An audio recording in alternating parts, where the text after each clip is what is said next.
Continuing, Tiberius Gracchus from Plutarch's Lives, translated by John Dryden, revised by Arthur Hugh Clough. And Polybius writes that after the death of Scipio Africanus, the nearest relations of Cornelia, preferring Tiberius to all other competitors, gave her to him in marriage, not having been engaged or promised to any one by her father. This young Tiberius, accordingly, serving in Africa under the younger Scipio, who had married his sister, and living there under the same tent with him, soon learned to estimate the noble spirit of his commander, which was so fit to inspire strong feelings of emulation in virtue and desire, to prove merit in action, and in a short time he excelled all the young men of the army in obedience and courage, and he was the first that mounted the enemy's wall, as Fannius says, who writes that he himself climbed up with him and was partaker in the achievement. He was regarded, while he continued with the army, with great affection, and left behind him, on his departure, a strong desire for his return. After that expedition, being chosen paymaster, it was his fortune to serve in the war against the Numantines, under the command of Caius Mancinus, the consul, a person of no bad character, but the most unfortunate of all the Roman generals, notwithstanding, amidst the greatest misfortunes and in the most unsuccessful enterprises, not only the discretion and valor of Tiberius, but also, which was still more to be admired, the great respect and honor which he showed for his general, were most eminently remarkable, though the general himself, when reduced in straits, forgot his own dignity and office. For, being beaten in various great battles, he endeavored to dislodge by night and leave his camp, which the Numantines perceiving, immediately possessed themselves of the camp, and pursuing that part of the forces which was in flight, slew those that were in the rear, hedged up the whole army on every side, and forced them into difficult ground, whence there could be no possibility of an escape. Mancinus, despairing to make his way through by force, sent a messenger to desire a truce and conditions of peace, but they refused to give their confidence to anyone except Tiberius, and required that he should be sent to treat with them. This was not only in regard to the young man's own character, for he had a great reputation amongst the soldiers, but also in remembrance of his father Tiberius, who, in his command against the Spaniards, had reduced great numbers of them to subjection, but granted a peace to the Numantines, and prevailed upon the Romans to keep it punctually and inviolably. Tiberius was accordingly dispatched to the enemy, whom he persuaded to accept several conditions, and he himself compiled with others, and by this means it is beyond a question that he saved 20,000 of the Roman citizens, besides attendants and camp followers. However, the Numantines retained possession of all the property they had found and plundered to the encampment, and amongst other things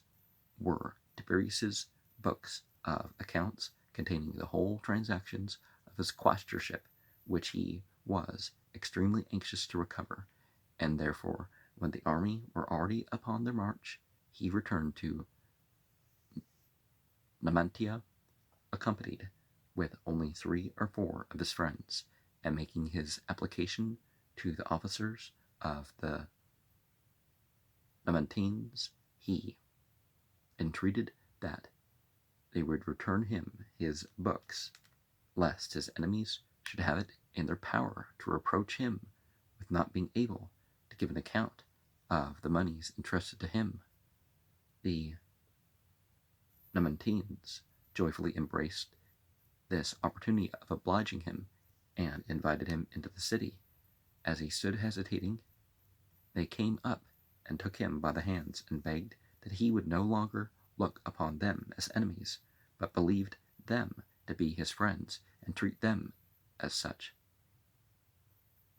Tiberius thought it well to consent,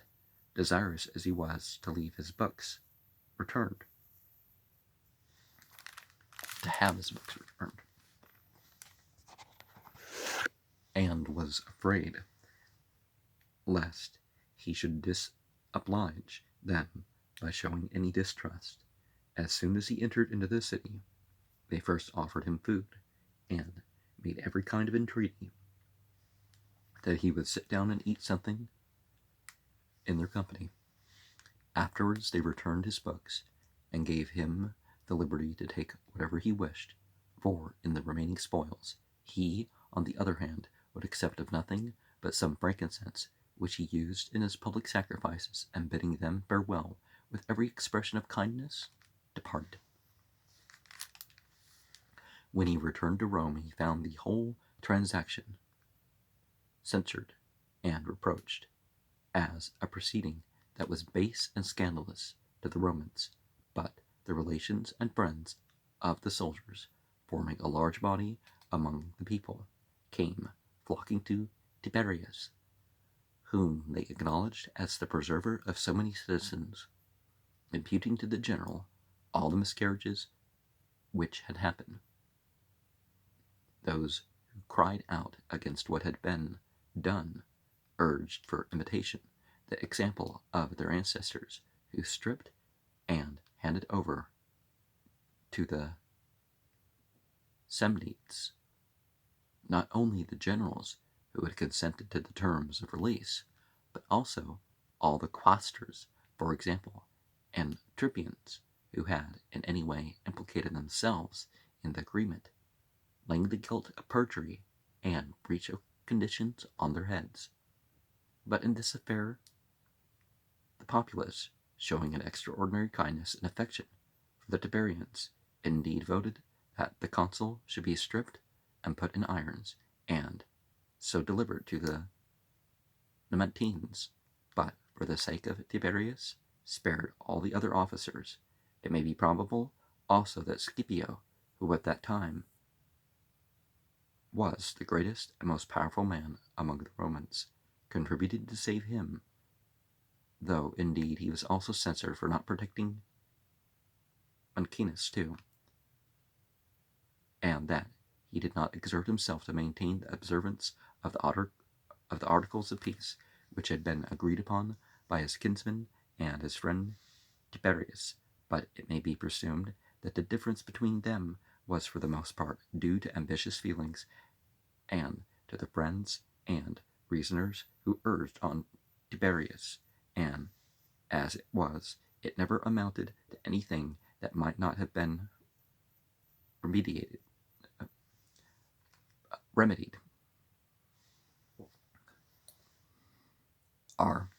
That was really bad. Nor can I think that Tiberius would ever have met with his misfortunes if Scipio had been concerned in dealing with his measures, but he was away fighting at Numantia when Tiberius, upon the following occasion, first came forward as a legislator of the land which the Romans gained by the conquest from their neighbors. Part they sold publicly, and turned the remainder into common. This common land they assigned to such of the citizens as were poor and indigent, for which they were to pay only a small acknowledgment into the public treasury. But when the wealthy men began to offer their larger rents and drive the poorer people out, it was enacted by law that no person whatever should enjoy more than 500 acres of ground.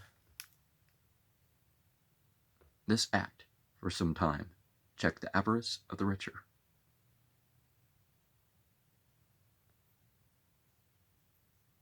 Well,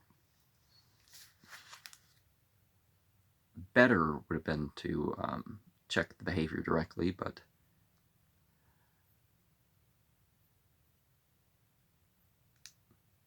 and was of great assistance to the poorer people who retained under it their respective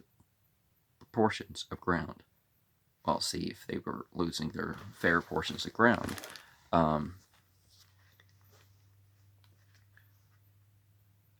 as they had been formerly rented by them. Afterwards, the rich men of the neighborhood contrive to get these lands again into their possession under other people's names, and at last, rumbling in the tumbler here, at last would not stick to claim most of them publicly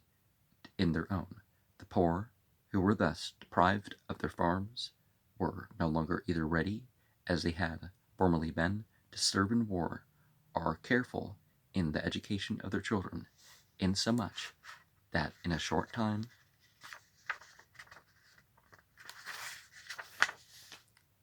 these were comparatively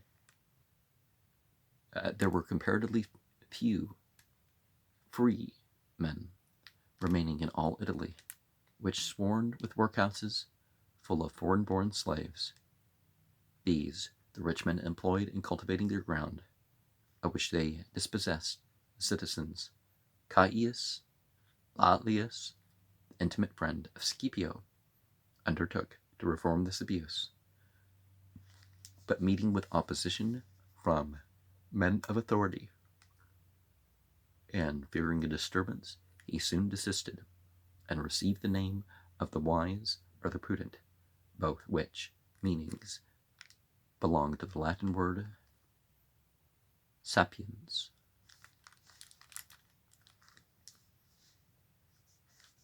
which is sort of like wise. But Tiberius,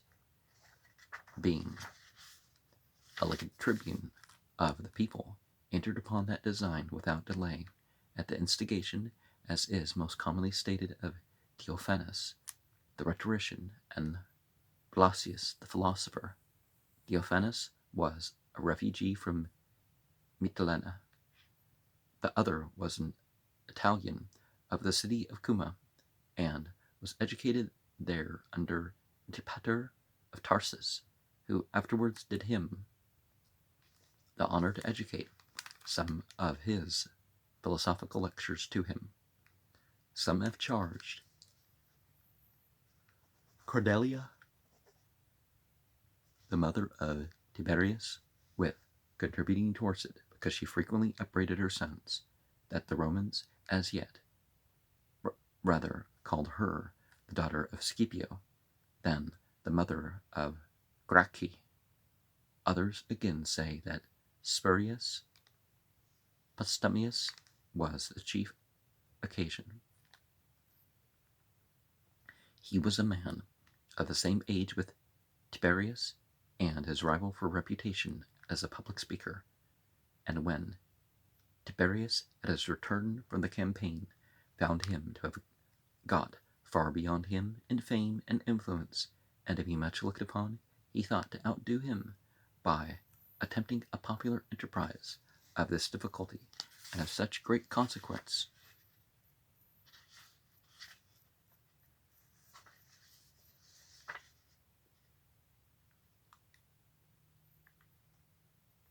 But his brother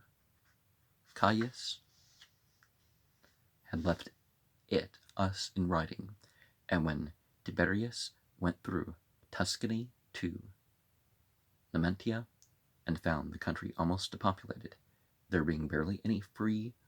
husbandmen or shepherds, but for the most part only barbarian,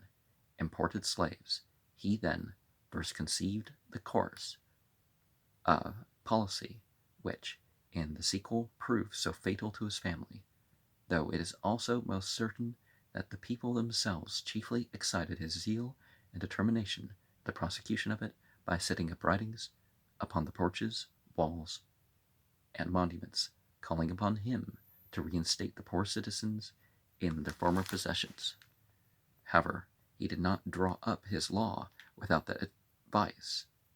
and assistance of those citizens that were then most eminent for their virtue and authority. Yeah, even if you have total authority, it's best to consult from the experts, right? Amongst whom were Crassus the high priest, Mucius Scabolo the lawyer, who at that time was consul, and Claudius Appius, his father-in-law. Never did any law appear more moderate and gentle, especially being enacted against such great oppression and avarice. For they who ought to have been severely punished for transgressing the former laws, and should at least have lost all their titles to such lands which they have unjustly usurped, were notwithstanding to receive a price for quitting their unlawful claims, and giving up their lands to those fit owners who stood in need of help. But though this reformation was managed with so much tenderness that all the former transactions being passed over, the people were only thankful to prevent abuses of like nature for the future. Yet, on the other hand, the moneyed men and those of great estates were exasperated through their covetous feelings against the law and against the lawgiver. Through anger and party spirit, they therefore endeavored to seduce the people, declaring that Tiberius was designing a general redivision of lands to overthrow the government and put all things into confusion. But they had no success, for Tiberius, maintaining an honorable and just cause and possessed of eloquence sufficient to have made a less credible action appear plausible, was no safe or easy antagonist when, with the people crowding around the hustings, he took his place and spoke in behalf of the poor. The savage beasts, he said, in Italy have their particular dens. They have their places of repose and refuge, but the men who bear arms and expose their lives for the safety of their country enjoy in the meantime nothing more in it but the air and light, and having no houses or settlements of their own, are constrained to wander from place to place with their wives and children. He told them that their commanders were guilty of a ridiculous error when, at the head of their armies, they exhorted the common soldiers to fight for their sepulchres and altars, when not any amongst so many Romans is possessed of either altar or monument, neither have they any houses of their own, or hearths of their ancestors to defend. They fought indeed, and were slain, and it was to maintain the luxury and the wealth of other men. They were styled the masters of the world, but in the meantime had not 1 foot of ground which they could call their own. An harangue of this nature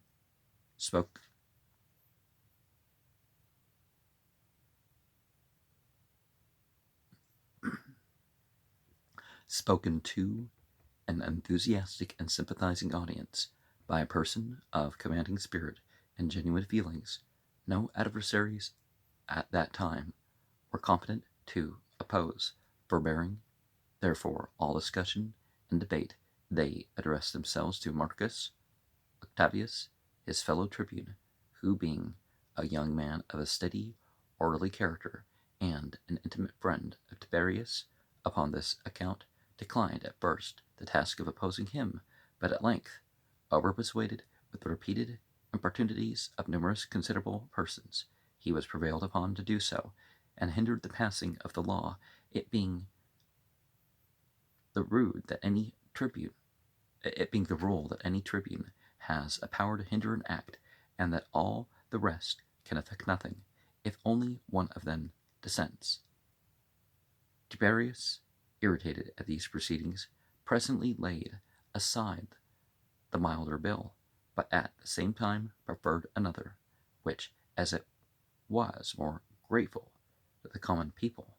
so it was much more severe against the wrongdoers, commanding them to make an immediate surrender of all lands which, contrary to former laws, had come into their possession. Hence, there arose daily contentions between him and Octavius in their orations. However, though they expressed themselves with the utmost heat and determination, they yet were never known to descend to any personal reproaches, or, in their passion,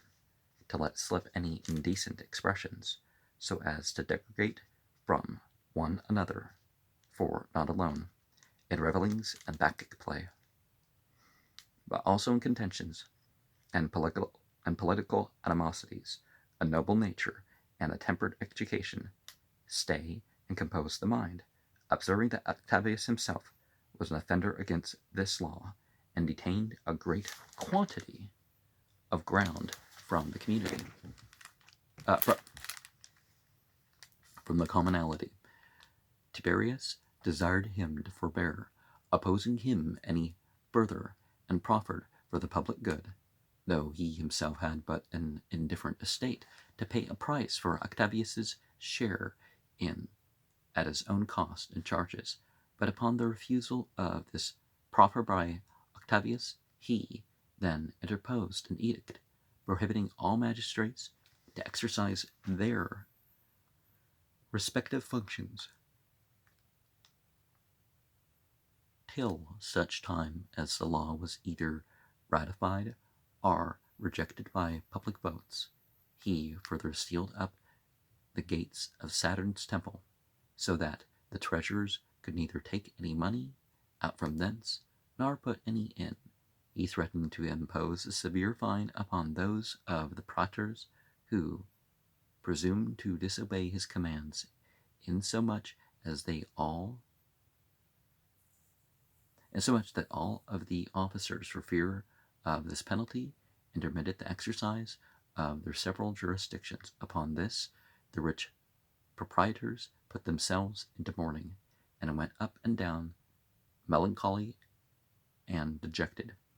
They entered also into a conspiracy against Tiberius, and procured men to murder him, so that he also, with all men's knowledge, whenever he went abroad, took with him a sword staff, such as robbers use, called in Latin a dollo.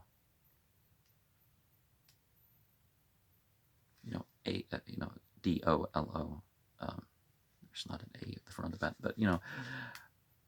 when the day appointed was come, and the people summoned to give their votes, the rich men seized upon the voting urns and carried them away by force. Thus all things were in confusion. But when Tiberius's party appeared strong enough to oppose the country faction, and drew together in a body with the resolution to do so, Manlius and Fulvius, two of the consular quality, threw themselves before Tiberius. They took him by the hand, and with tears in their eyes begged of him to desist. Tiberius, considering the mischiefs that were all but now occurring, having a great respect for two such eminent persons, demanded of them what they would advise him to do. They acknowledged themselves unfit to advise in a matter of so great importance, but earnestly entreated him to leave it to the determination of the Senate. But when the Senate assembled, and could not bring the business to any result through the prevalence of the rich faction, he then was driven to a course neither legal nor fair, and proposed to deprive Octavius of his tribuneship, it being impossible for him in any other way to get the law brought to the vote. At first he addressed him publicly with entreaties couched in the kindest terms, and taking him by his hands, besought him that now, in the presence of all the people, he would take this opportunity to oblige them in granting only that request which was in itself so just and reasonable, being but a small recompense in regard of these many dangers and hardships which they had undergone for public safety, Octavius, however, would by no means be persuaded to compliance, upon which Tiberius declared openly that seeing they two were united in the same office and of equal authority, it would be a difficult matter to compose their difference on so weighty a matter without a civil war, and that the only remedy which he knew must be the deposing one of them from their office. He desired, therefore, that Octavius would summon the people to pass the verdict upon him first, averring that he would willingly relinquish his authority if the citizens desired it. Octavius refused, and Tiberius then said he would himself put to the people the question of Octavius's disposition, if upon mature deliberation he did not alter his mind. And after this declaration he adjourned the assembly till the next day. When the people were met together again, Tiberius placed himself in the rostra and endeavored a second time to persuade Octavius, but all being to no purpose, he referred the whole matter to the people, calling on them to vote at once whether Octavius should be disposed or not. And when 17 of the 35 tribes had already voted against him, and there wanted only the votes of one tribe more for his final deprivation, Tiberius put a short stop to the proceedings, and once more renewed his importunities. He embraced and kissed him before all the assembly, begging with all the earnestness imaginable that he would neither suffer himself to incur the dishonor, nor him to be reputed the author and promoter of so odious a measure. Octavius, we are told, did seem a little softened and moved with these entreaties. His eyes filled with tears, and he continued silent for a considerable time, but presently, looking towards the rich men and proprietors of estates, who stood gathered in a body together, partly for shame, partly for fear of disgracing himself with them, he boldly bade Tiberius use any severity he pleased, the law for his deprivation being thus voted. Tiberius ordered one of his servants, whom he had made a free man, to remove Octavius from the rostra, employing his own domestic freed servants in the stead of the public officers, and it made the action seem all the sadder that Octavius was dragged out in such an ignominious manner. The people immediately assaulted him,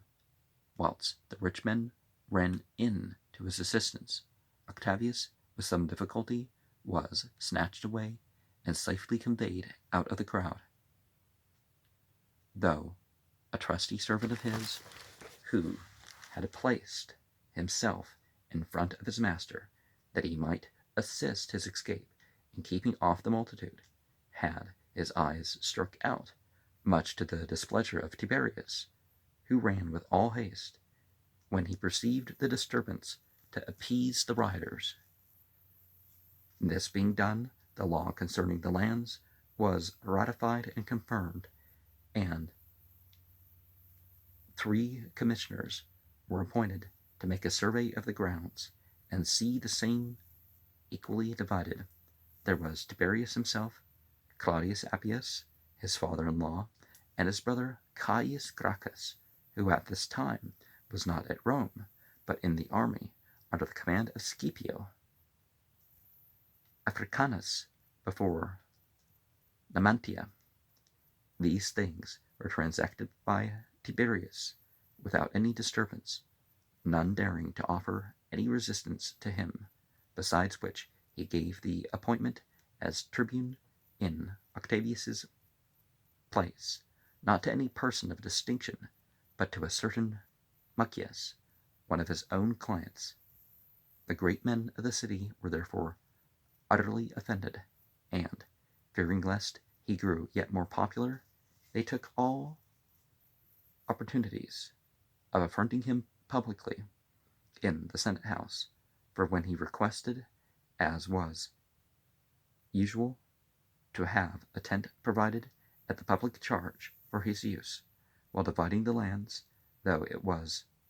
a favor commonly granted to persons employed in business of much less importance, it was peremptorily refused to him, and the allowance made him for his daily expenses was fixed to 9 obols only. The chief promoter of these affronts was Publius Nasica, who openly abandoned himself to his feelings of hatred against Tiberius. Being a large holder of the public lands, and not a little resenting now to be turned out of them by force, the people, on the other hand, were still more and more excited, insomuch that a little after this, it happening that one of Tiberius's friends died suddenly, and his body being marked with malignant-looking spots, they ran, in a tumultuous manner, to his funeral, crying aloud that the man was poisoned.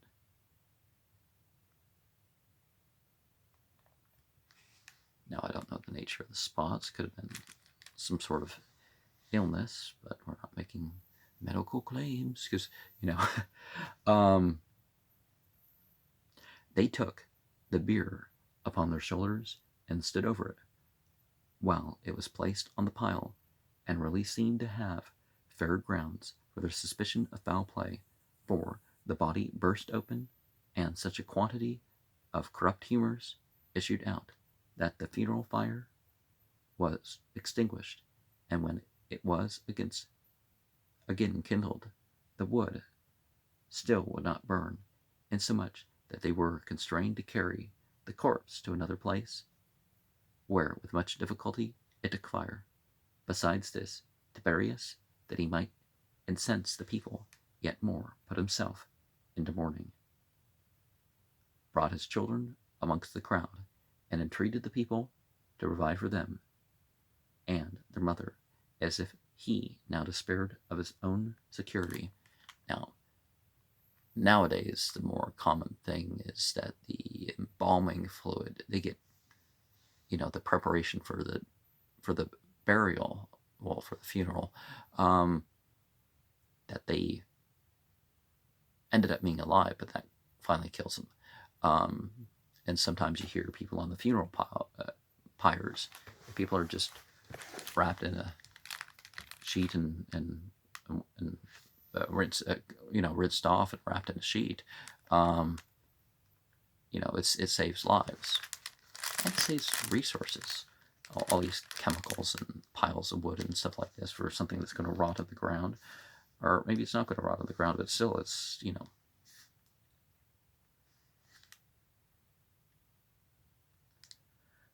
About this time, King Attalus, surnamed Philometor, died, and Eudemus, a Pergamenian, brought his last will to Rome, by which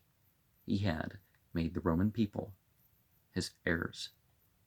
Tiberius, to please the people, immediately proposed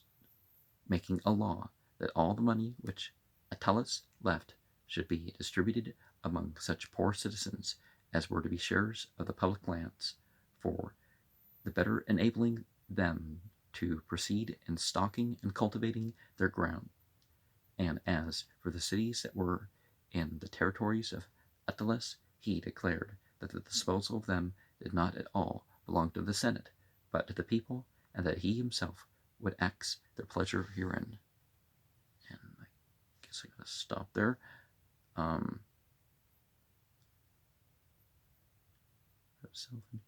His children amongst the crowd and enter the people of life. Yeah, this ritual making people